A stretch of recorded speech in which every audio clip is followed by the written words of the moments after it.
Hello, this is Brooke from The Roadshow. We're here at Courageous Sailing Center in Boston Harbor. You can see all of the sailing behind us. Hopefully my zoom is good enough to get that. And in the way distance is the Boston skyline and my Bic sail as we cruise down. I'm going to zoom in and see if we can get that. There it is. So here we are in Boston, and stay tuned for more. How long have you been coaching? Well, I guess that's a tricky question, but... It really is. I have been coaching for 10 years. I'm gonna go with 10. Oh, wow. And you started at the other Courageous. I did. I started at Courageous in Charlestown. I started sailing there when I was 10 years old. And through the community center in Rosendale, they provided a shuttle to Charlestown, and the lessons were totally free.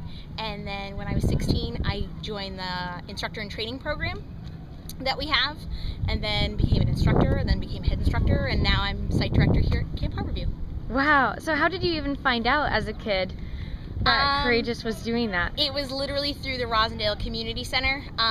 They did a promotional thing through the local swimming pool that's there, and I'd taken all the swimming lessons I could take, and I was ready to do something different, and so my parents were like, okay, well, we'll give this a try.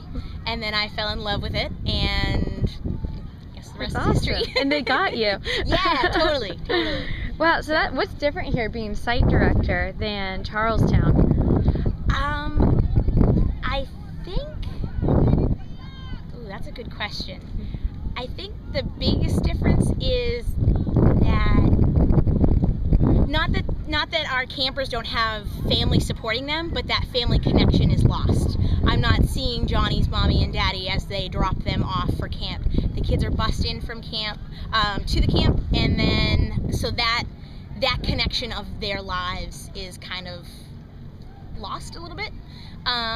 Where in Charlestown, we're seeing the parents, we're getting emails, we're getting phone calls from them. So. Oh wow, that is an interesting difference. Yes. And especially, I mean, obviously not coming from sailing families, but you at least interact. Right, which is, yeah, I wouldn't, because I'm not from a sailing family. I have 5 siblings, I'm the only one who sails. And it was totally opportunity. So that aspect I know is not part of it, but it is that once they leave camp, they potentially don't have this opportunity to sail again. It's a weakness in our 2 programs, but we're every year trying to work on the fact that we want them, when they're not here at camp, to go to Charlestown. It's like how just your program works, and on a day-to-day, like what do you have to do to keep everything on target? Sure. So I don't know if you want to pan out to the camp. So this camp houses about 300, not houses, but this camp has 360 kids per session, and those kids are then broken into 5 lighthouses that are called, and then we see maybe 20 kids out of each lighthouse. A morning session for 2 hours, then we have our club time, which is the choice time, and then another set of lighthouse kids from the afternoon session for, again, 2 hours. Cool. So. And what about just like support? I know the camp is funded by the Jack Connors and the City of Boston, and then they have partnerships like Courageous Sailing Center, like Tenacity, like City Fresh Foods, which provides all of their breakfast, lunch, and dinner snacks, things like that. Wow, well, it's interesting. It's pretty intense, all these kids here. It is. It is it's not seamless, but it is a well-oiled machine. Like it has its, I mean, it's camp, but it's amazing how many groups and organizations and different organizations that wouldn't have anything to do with each other on the mainland Boston all come together for these kids. So absolutely. I'm sorry, and the Boys and Girls Club, they're a huge part of this. Of course, yeah.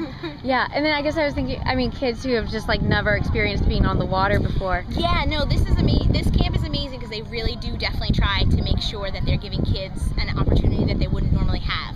So sailing is a huge one. Our first summer here, we had little girls tasting the water because they didn't know that it was salty.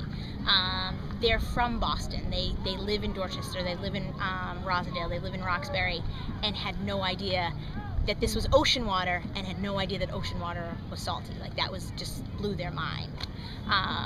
And for me, it's nice to see, because my instructors have, for the most part, come up through the Courageous Sailing Center program. So there is a bit of disconnect, as in we do kind of have to sell sailing because it's not an experience that these kids normally would have. So it's made my instructors think differently about sailing, and differently about the way that they teach, and the way that, how do they convey their love of sailing to these kids who have no idea. I think that if I was trying to sell someone on sailing, it's such a universal and such an intuition thing, that you don't need to have a lot of money, and you don't need to have there are not a lot of rules.